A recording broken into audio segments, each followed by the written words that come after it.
Now it's time for a special segment, hot segment. Today we are focusing on the auto sector. Now domestic auto sales have broken another record in the month of September. Total vehicles sold in the country last month increased nearly 22% to over 13 lakh units. So really now we're looking at the requirement. There is a need gap over there. How can India Inc. actually meet the talent crunch? That's the question we're asking. We have Manish Sabharwal, the chairman of Team Lease, joining us, be able to answer that question. Mr. Sabharwal, you heard what we were saying over there as far as the need is concerned, and it's all across various sectors. Auto industry is one part of it, and those are the drivers of growth really. How serious a problem do you think we're looking at? Oh, it's pretty serious. I mean, for a while, most of us have known that unemployability is a bigger problem than unemployment.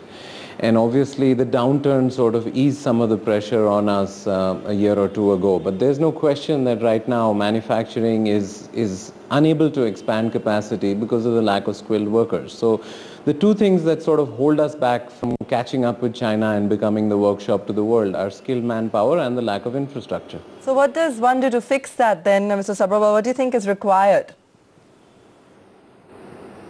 Well, I mean, neither side can solve this problem alone. The private sector can't manufacture its own employees, and the government sort of can't do this on its own. It's been trying for many years. So I think the innovation really lies in public-private partnerships, because market linkages are important. There is a market failure. See, employers are not willing to pay for training or candidates, but they're willing to pay for trained candidates.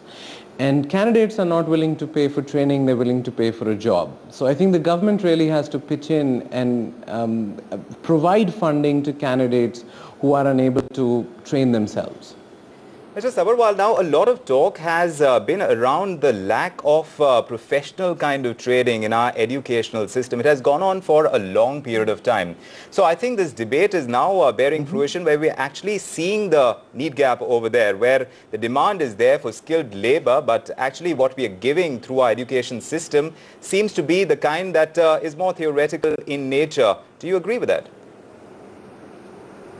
Yeah, absolutely. 90% of the jobs don't need knowledge, they need skills. But 90% of our output coming out of schools and colleges has knowledge.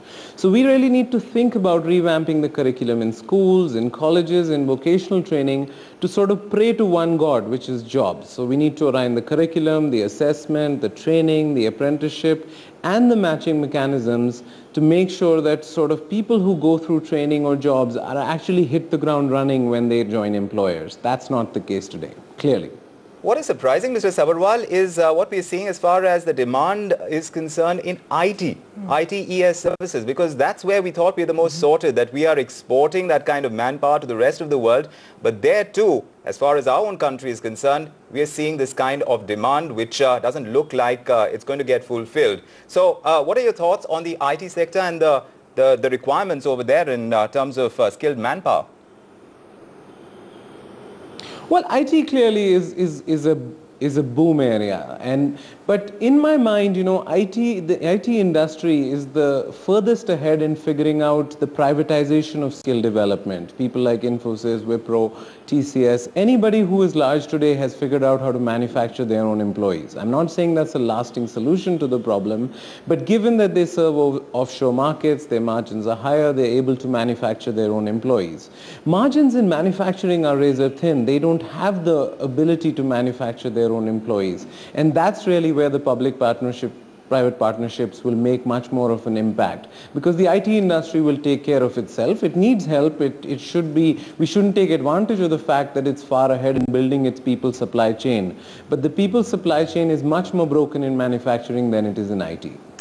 All right, Mr. Sabharwal, we'll leave it there. Public-private partnership, clearly the way to go, according to the word coming in there from Team Lease.